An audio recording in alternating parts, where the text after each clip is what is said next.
Puji Tuhan, kembali kita masuk dalam ibadah. Mari kita landasi renungan firman Tuhan hari ini. Kita ambil dari Injil Matius pasal yang keempat, ayat 12 sampai dengan ayat yang ke-17. Kita baca bersama-sama, kita perhatikan ada sesuatu yang luar biasa yang dapat kita ambil untuk kita terapkan di dalam kehidupan kita dalam kondisi yang sangat sulit di seluruh muka bumi saat ini. Injil Matius pasal 4 ayat 12 sampai 17. Kita baca bersama-sama. 1, 2, 3. Tetapi waktu Yesus mendengar bahwa Yohanes telah ditangkap, menyingkirlah ia ke Galilea.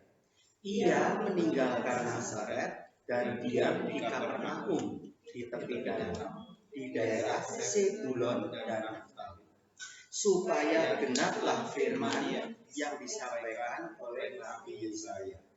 Tanah Zebulon dan tanah Naftali, jalan ke laut, daerah seberang sungai Yordan, Galilea, wilayah bangsa-bangsa lain, bangsa yang diam dalam kegelapan telah melihat terang yang besar, dan bagi mereka yang diam di negeri yang dinaungi maut telah terbit terang. Sejak waktu itulah Yesus memberitakan, bertobatlah sebab kerajaan surga sudah dekat. Kita tahu Yesus itu sebetulnya adalah Tuhan, Allah, Sang Pencipta yang turun jadi manusia. Untuk apa? Melakukan penebusan dosa yang tidak bisa dilakukan oleh manusia sendiri. Dia turun jadi manusia. Dan di sini kita melihat bagaimana Yesus itu melakukan semua perintah Tuhan yang sudah dinubuatkan, yang sudah diberitahukan dengan tekun. Dan dia tidak berusaha untuk melakukan dengan kekuatannya sendiri. Ingat ya, dia adalah Tuhan. Dia punya kuasa atas seluruhnya. Tapi sewaktu dia dicobai, dia disuruh mengubah batu jadi roti. Bisa enggak? Tapi dia enggak mau. Menjatuhkan diri dari hubungan bait Allah. Malaikat nanti akan menantang dia. Bisa enggak? Bisa. Tapi dia tidak mau melakukan. Dia mendapatkan kesempatan untuk melihat kekayaan dunia, seluruh dunia, kekuasaan. Dan semua itu diberikan pada dia, tapi dia tidak mau. Nah, setelah dia dibaptis, akhirnya dia mulai pelayanan. Sebelum dia memilih murid di Laut Galilea, ya, di Danau Galilea, dia pergi ke satu tempat. Kemana? Apa yang telah kita baca tadi? Kalau Yesus mau, dia melayani di Yudea, Yerusalem, ibu kota. Atau kalau paling tidak ya kota-kota lain yang lebih besar. Tapi apa yang terjadi? Ya, sewaktu dia mendengar bahwa Yohanes Pembaptis ditangkap dan kemudian pada akhirnya dipenggal kepalanya, Yesus itu menyingkir ke Galilea, ke tempat yang lebih sederhana. Kenapa menyingkir? Kalau mau dia bisa melawan Herodes, betul? Jangankan Herodes, melawan Kaisar juga bisa, karena dia sebetulnya adalah Tuhan. Dia mengekang diri, dia mengendalikan diri, dia menyingkir. Kemudian dia tinggal di Nazaret. Nazaret itu tempat kediamannya. Dan di Nazaret itu dia ngajar luar biasa. Tetapi di apa? Di Nazaret di apa? Ditolak. Karena dia masa kecilnya di Nazaret. Dia mengatakan seorang nabi tidak dihargai di tempat asalnya. Akhirnya dia pergi.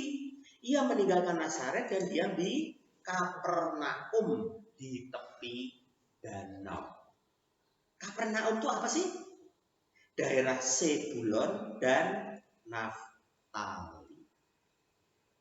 Jadi dari Yudea, Yerusalem, pergi ke Galilea, dari Nazaret dia pergi ke Kapernaum, di daerah Sebulon dan Naftali. Kenapa dia pergi ke Sebulon dan Naftali? Sebulon dan Naftali itu adalah dua suku Israel yang sangat terpuruk, yang sangat tidak dihargai, tidak ada artinya. Kenapa dia tidak memilih Yehuda atau daerahnya Efraim dan Manasye yang besar-besar? Dia milihnya di Sebulon dan Naftali. Karena itu sudah dinubuatkan. Beberapa ratus tahun sebelumnya Yesaya menubuatkan. Ayat 14, supaya genaplah firman yang disampaikan oleh Nabi Yesaya. Tanah Sebulon dan tanah Naftali, jalan ke laut, daerah seberang sungai Yordan, Galilea, wilayah bangsa-bangsa lain. Bangsa yang diam dalam kegelapan telah melihat terang yang besar, dan bagi mereka yang diam di negeri yang dinaungi maut, bayangin, telah terbit terang. Sejak waktu itulah Yesus memberitakan, bertobatlah supaya kerajaan surga, sebab kerajaan surga telah. Jadi Yesus memulai pelayanannya, itu saja sudah berusaha menggenapi nubuatan. Dia mengekang dirinya untuk menunjukkan kekuasaan, kehebatan, sampai dia ditempatkan di Kapernaum, di daerah Sebulon dan Naftali. Ini teladan yang dapat Yesus berikan kepada kita. Kalau kita mendengar suaranya, kalau kita mengikuti teladannya, kita belajar dari pikiran-pikirannya, semua firman-Nya, kita pasti akan berhasil. Kita pasti akan diangkat Tuhan menjadi orang-orang yang luar biasa. Oke ya. Kenapa kok Yesus melakukan seperti itu? Kenapa kok dia itu kok pergi ke daerah Sebulon dan Naftali? Tadi kita sudah membaca di dalam Matius. Sekarang coba yuk kita lihat yang nubuatannya yang tertulis dalam Yesaya. Yesaya pasal yang ke-8 ayat 23. Tetapi tidak selamanya akan ada kesuraman untuk negeri yang terimpit itu. Kalau dahulu Tuhan merendahkan tanah Sebulon dan tanah Naftali, maka di kemudian hari Ia akan memuliakan jalan ke laut, daerah seberang sungai Yordan, wilayah bangsa-bangsa lain. Jadi kita sudah sering dengar nubuatan ini.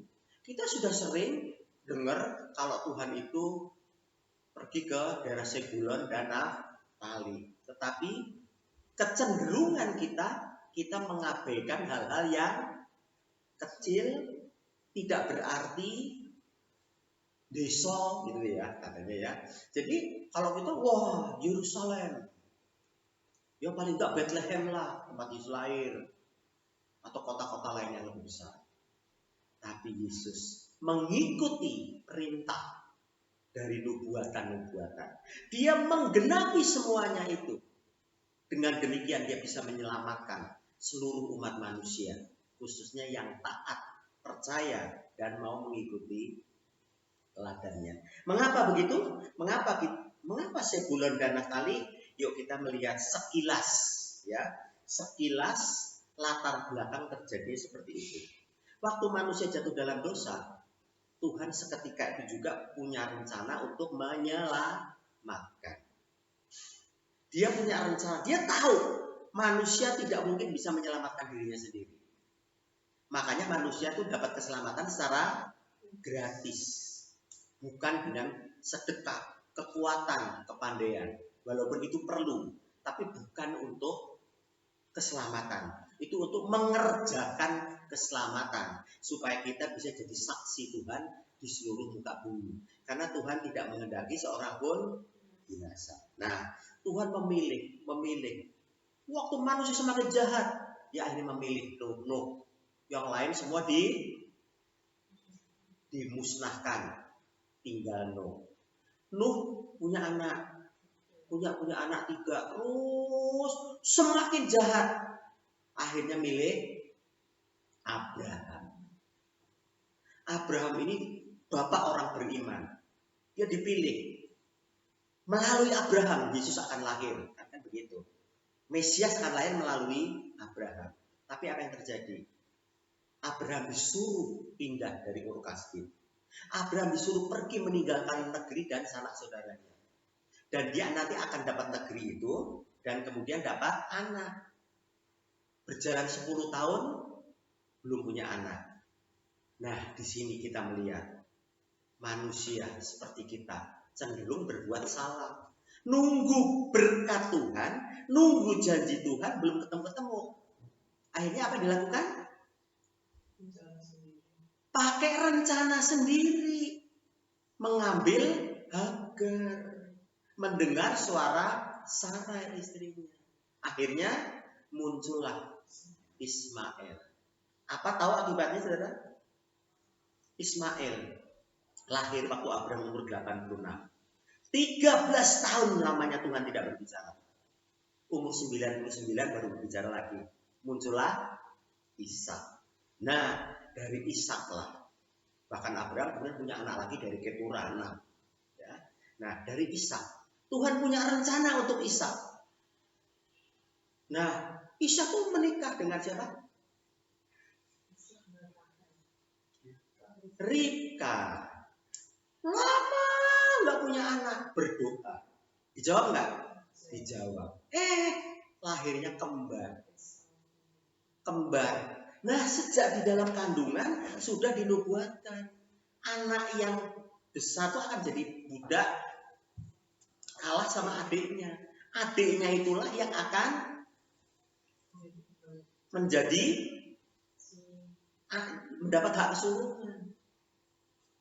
Sudah dinubuatkan. Tapi apa yang terjadi setelah mereka lahir? Yakub yang seharusnya sudah pasti mendapatkan hak kesuruhan, nipu siapa? Nipu bapaknya, menjual haknya ke kakaknya. Kalau nggak nipu bisa nggak? Sejelas nubuatan sudah terjadi kok. Nah, setelah menipu, wah takut kan? Sama kakaknya mau dibunuh, kabur kemana? Ke tempat Laban, keluarga dari ibunya. Dan di sana terjadilah tipu menipu, betul? Dia nipu. Ya, dengan domba-dombanya yang punya dia jadi tambah banyak, punya Laban tambah sedikit. Akhirnya dia senang sama anaknya Laban, Rahel. Dia senang mau dapat Rahel. Yang dikasih sama siapa? Yang ternyata diberikan siapa? Lea. Ditipu. Tipu menipu terjadi. Padahal dia sebetulnya sudah punya hak kesulungan. Kenapa dia melakukan seperti itu? Akhirnya dia menikah dengan Lea. Kemudian menikah juga dengan Rahel. Dua aja udah repot ya. Karena apa? Karena Yakub itu lebih suka sama Rahel. Sama Lea nggak suka. Wah, ini terjadi pasti berantem. 2 aja repot. Ditambah lagi 2 lagi. Bilha dan Silpa. Nah, disinilah letak kekacauan terjadi. Karena manusia seperti kita ini cenderung mencari jalan sendiri. Nah, Tuhan melihat Yakub orang pilihannya. Tapi Tuhan tetap pegang janji. Yakub tetap yang pegang kesulungan. Tapi kan harus betul-betul satu bangsa. Muncullah satu bangsa Israel. Terdiri dari 12 suku. Nah, waktu Tuhan melihat seperti itu, Lea tidak dicintai.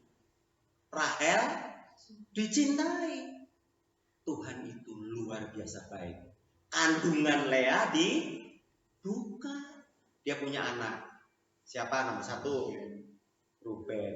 Siapa nomor 2? Simeon. Siapa nomor 3? Lewi. Siapa nomor 4? Yehuda. Wah, punya 4. Wah, seneng. Lea. Aku nggak dicintai, dia punya anak 4. Rahel marah. Beri aku anak.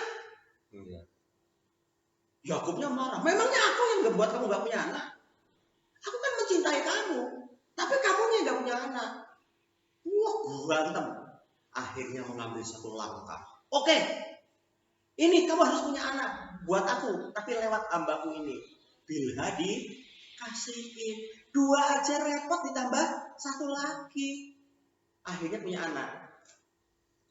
Dan akhirnya punya anak lagi, Naftali. Nah, ini Naftali ini anak ke-6. Nanti yang akan luar biasa itu ya. Nah, si Leanya, waduh, si Rahel dapat punya anak dari Bilha. Aku juga udah nggak bisa punya, waktu itu udah berhenti. Oke, aku juga punya budak. Silpa dikasihin. 2 udah berantem terus. Tambah Bilha, tambah nggak beres. Salah satu ketidakberesannya apa? Anaknya Lea yang paling garep, siapa? Tidur sama Bilha. Wah, kacau lagi kan itu. Ditambah lagi Silpa. Silpa melahirkan Gad dan Asya. Repotnya luar biasa. Akibat dari kita mencari jalan sendiri yang dikiranya bisa memenuhi janji-janji Tuhan, nubuat-nubuat, ternyata bikin kacau, bikin waktunya bertambah-tambah. Jadi anaknya ada berapa ya tadi? 4, 2, 8. Nah, dikira sudah tenang. Ternyata belum. Pada suatu hari Ruben itu pergi ke padang. Dia menemukan buah dudaim. Ini satu buah yang punya khasiat untuk membuat subur. Nah, Ruben kan anaknya Lea, dia ngasih ke Lea. Wah, Lea sama Ruben sama ya mungkin anak-anak yang lain, mungkin Simeon, Lewi juga ya. Mungkin Dan sama Naftali nggak dikasih. Mungkin Gad sama Asir nggak dikasih. Ya si Rahel dia kan nggak punya anak. Dia punya anak lewat Bilha, bukan anaknya. Si Lea malah udah tambah 2 lagi dari Silpa. Wah, dia bilang sama siapa Lea, itu buahnya aku minta. Ini buah bisa ngandung loh. Enak aja, kamu sudah ngerebut suamiku. Kamu paling dicintai. Ya wes, ijolan. Nanti Yakub sama kamu udah. Tapi aku minta buat dudaimnya. Jual suami, jual apa? Suaminya yang dicintai dikasihkan demi buat dudaim. Tapi Tuhan itu baik ya. Tetap saja jadi si Leanya yang tadinya sudah nggak punya anak, malah tambah dapat 2.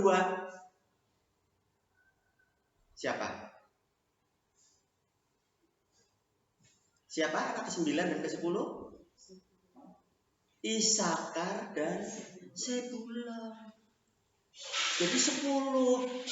Tuhan kasih bonus lagi perempuan. Kan belum ada anak perempuan di sana. Wah, penuh sukacita. Siapa anak perempuannya? Dina. Ini akibat orang berusaha dengan kekuatan kepandaiannya cara sendiri, termasuk buat dudaim, termasuk ini, gak punya anak sekarang bayi tabung dan sebagainya. Itu cara-cara manusia. Kalau kita berkenan di hadapan Tuhan, Tuhan akan memberkati kita secara luar biasa. Kenapa kita tidak seperti Yesus, berusaha taat pada firman Tuhan, walaupun kelihatannya serba nggak enak. Di sini pelajarannya. Namun puji Tuhan, setelah Lea dapat 6 anak dari kandungannya, ditambah 2 dari Silpa, Rahel cuma dapat 2 dari Bilha, bahkan ada anak perempuan ya dari Lea. Ingat, Tuhan tetap baik. Tuhan itu tetap sayang sama Rahel, kasihan sama Rahel. Rahel itu sudah dapat cintanya Yakub, dia tapi tidak punya anak. Dia nangis, dia sedih. Dia percaya sama dewa-dewanya bapaknya.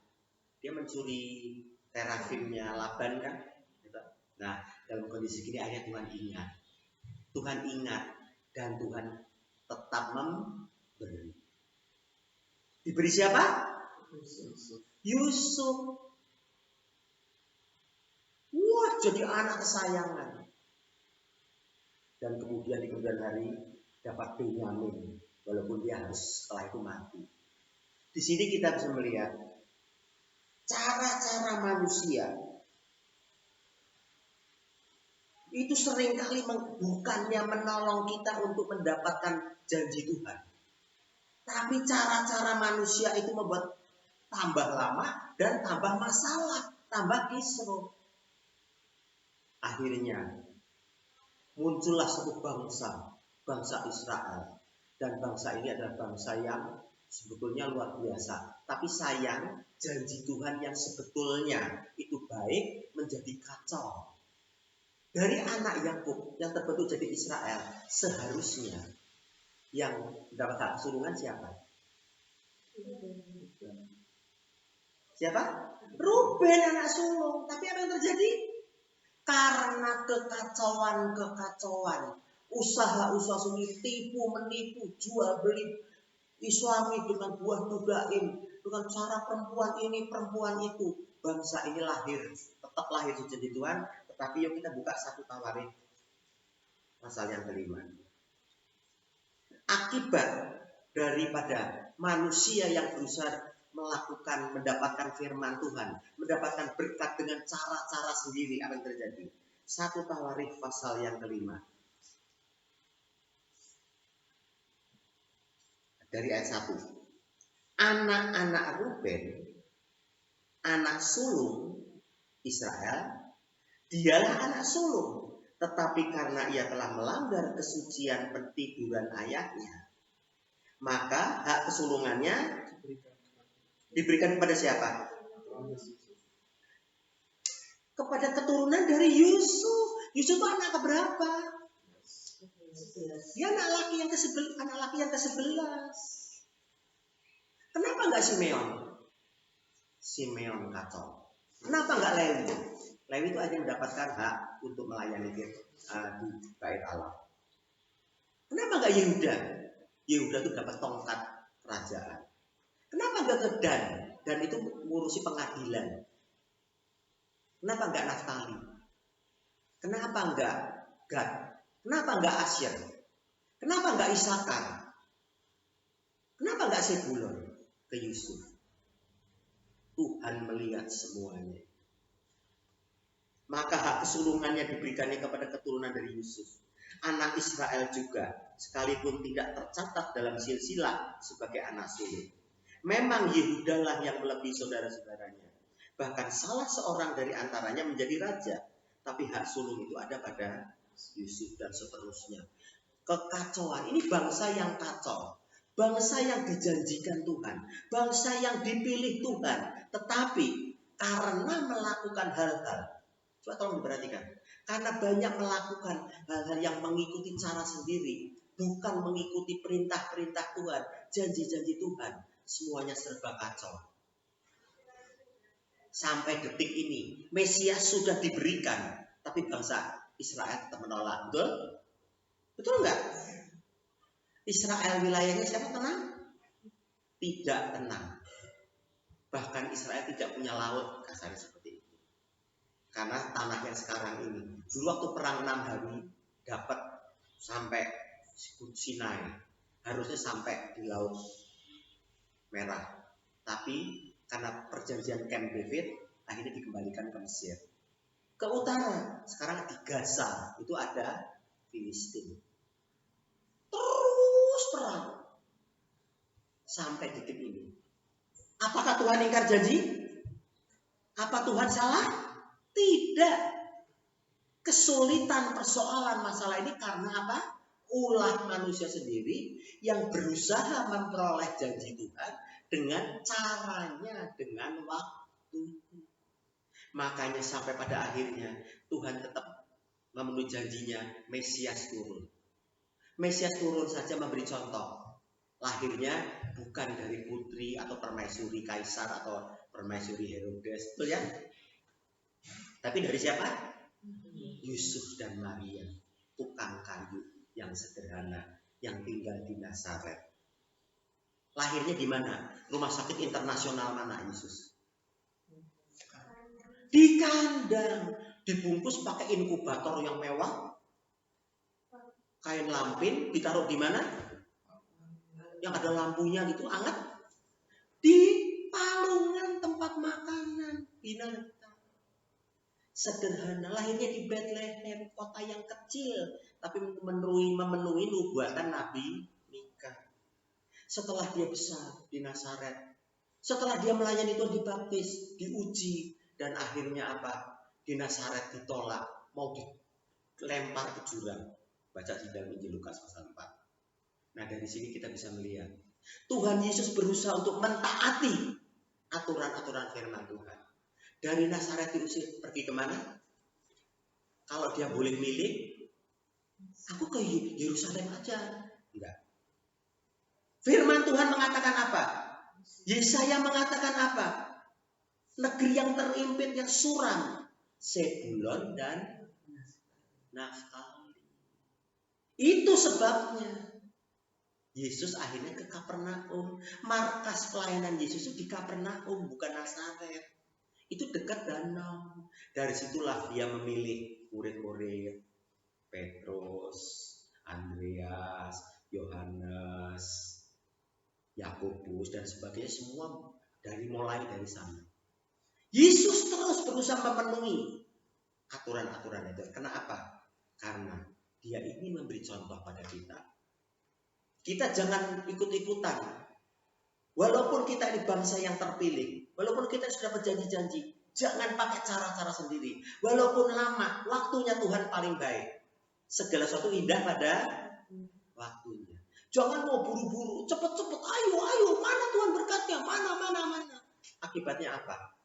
Kekacauan demi kekacauan, tambah lama. Dari Abraham, Ishak, Yakub, terus-menerus terjadi kekacauan. Nah, kita melihat akhirnya Zebulon dan Naftali itu menjadi luar biasa. Karena apa? Karena Zebulon dan Naftali itu dua suku yang terpuruk, yang tidak ada artinya di dalam keluarga. Dalam keluarga semua tidak ada artinya. Tetapi ingat, janji Tuhan tetap janji Tuhan. Yuk kita buka. Ternyata Zebulon dan Naftali itu sudah dapat berkat sejak dinubuatkan. Jadi waktu Yakub mau meninggal, dia menubuatkan sesuatu pada semua anak-anaknya, termasuk Zebulon dan Naftali. Bisa aja, aku mau berkati Yehuda sama Yusuf, yang lain gak usah. Enggak, semua diberkati. Yuk kita lihat di dalam Kejadian pasal yang ke-49. Kita melihat Yakub itu menjelang meninggal, dia memberkati juga Zebulon. Kejadian 49 ayat yang ke-13. Zebulon akan diam di tepi pantai laut. Ia akan menjadi pangkalan kapal dan batasnya akan bersisi dengan Sidon. Jadi Tuhan akan memberkati Israel. Sampai sekarang Israel itu nggak punya laut, nggak punya pangkalan, negeri di tengah-tengah. Di dalam laut itu memang ada daerahnya dia, tapi kan ribut terus karena itu punya dipakai oleh orang Palestina, orang Libanon. Maunya punya sendiri, geger seluruh dunia terus. Sampai sekarang Tuhan menjanjikan suatu saat nanti Israel akan punya pangkalan laut. Dan itu dinubuatkan untuk siapa? Zebulon, bukan Yehuda, bukan Efraim, bukan Manase, bukan Dan, bukan siapa-siapa. Ya, Zebulon akan diam di tepi laut. Dia akan menjadi pangkalan kapal dan batasnya akan bersisi dengan Sidon. Lalu kalau Naftali mana? Kejadian 49 ayat 21. Ini berkat dari bapak, dari Yakub. Naftali adalah seperti rusa betina yang terlepas. Ia akan melahirkan apa? Anak-anak yang indah, anak-anak yang luar biasa. Artinya apa? Bukan cuma indah, ganteng, cantik, nanti ikut drakor. Bukan. Dia ganteng cantiknya itu pinter, hebat seperti rusa. Rusa itu satu-satunya binatang yang kakinya itu bisa berada di mana-mana saja. Kalau onta bisanya cuma di padang gurun. Kalau kuda bisanya di datar keras, tanah datar. Kambing bisanya di gunung-gunung. Semua punya kekhasan. Kalau kucing di mana? Naik kandang. Ya. Tapi kalau rusa itu bisa di mana-mana, anak indah. Dan itu dijadikan kepada siapa? Naftali. Yang tidak diperhitungkan. Itu berkat dari Yakub, bapaknya. Ternyata berkat tidak cuma dari bapak, tapi juga dari Musa. Musa itu pemimpinnya yang menyampaikan firman. Yuk kita buka di dalam Ulangan pasal yang ke-33. Musa juga mau meninggal, dia akan memberikan berkat. Berkat untuk Sebulon, Ulangan 33 ayat 18. Sebulon yang terdesak, yang terhimpit, yang tidak dapat berkat secara duniawi, tetapi melalui Musa. Musa memberkati semua, tapi juga Sebulon. Ulangan 33 ayat 18. Tentang Sebulon ia berkata, bersukacitalah, hai siapa? Atas perjalanan-perjalananmu. Jadi dinubuatkan Sebulon itu tiap hari piknik, bersukacita, mengembara kemana-mana untuk mungkin berdagang dan sebagainya. Luar biasa. Yang lain gak dapat berkat seperti itu. Kalau Naftali, Ulangan 33 ayat 23. Tentang Naftali ia berkata, Naftali kenyang dengan perkenanan dan penuh apa? Dengan berkat Tuhan. Milikilah Tasik dan wilayah sebelah selatan. Dia tadinya di utara, di Galilea. Selatan itu Yudea. Jadi tempat yang luar biasa. Kenyang. Bukan cuma dapat perkenanan, tapi kenyang perkenanan. Dan penuh dengan berkat Tuhan. Luar biasa enggak, saudara? Luar biasa enggak Tuhan kita? Tuhan itu janjinya luar biasa. Dan waktu Yesus lahir jadi manusia dan melayani, dia pertama kali melayani di daerah Sebulon dan Naftali. Jadi di sini Yesus itu memberikan satu teladan. Mau ngambil teladan dari Yesus? Saat ini kita di dalam kekacauan. Karena apa? Karena ulah-ulah kita sendiri. Tapi percayalah, pada saatnya nanti, kalau kita tetap berusaha memperbaiki diri, mau dikoreksi diri, kita mau hidup berkenan di hadapan Tuhan, Tuhan tetap memperhatikan kita. Mungkin saat ini kita Sebulon dan Naftali, daerah yang terimpit, suram, gelap, dinaungi maut, tetapi kita memiliki Tuhan yang luar biasa. Janjinya pasti ya dan amin. Mau kita mengikuti? Memang tidak mudah, tapi percayalah, Roh Kudus, dosa kita sudah ditebus oleh Yesus. Mari kita muliakan Tuhan dengan tubuh kita. Mari kita melakukan semuanya itu dengan menjadi hamba Yesus, bukan jadi hamba manusia. Kita muliakan, kita kerjakan keselamatan dan kita terima. Dan Roh Kudus dicurahkan untuk terus menolong kita. Percayalah, Tuhan itu baik dan berbuat baik. Dan Tuhan akan menolong kita. Tuhan Yesus memberkati. Yuk kita masuk di dalam doa.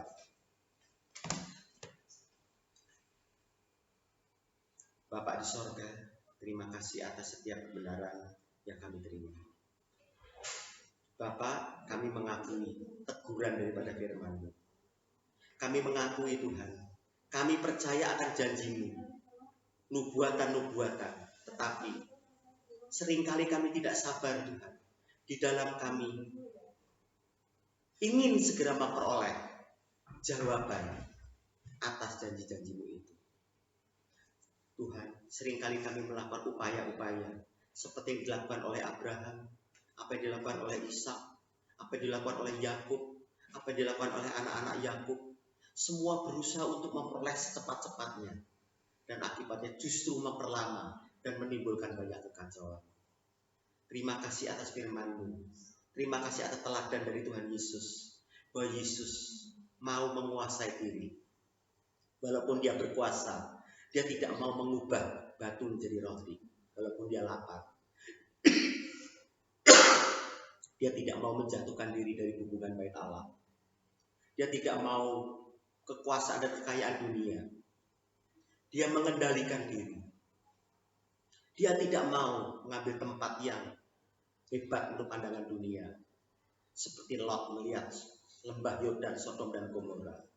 Tapi dia memilih untuk tetap percaya kepada Tuhan. Dan dia akhirnya datang ke Nazaret, Galilea. Dia ditolak karena seorang nabi tidak dihargai di tempat asalnya.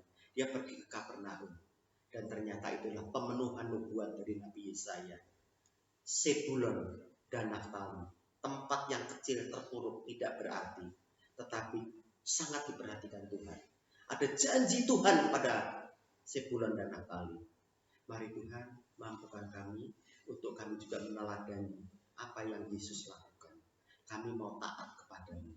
Kami mau taat walaupun seringkali kami tidak mengerti. Seringkali kami bingung. Kenapa berkat-berkat yang Tuhan janjikan belum juga kami terima. Semua itu Bapak bukan salah-Mu, tapi salah kami yang mencoba dengan cara kami sendiri untuk meraih semuanya itu.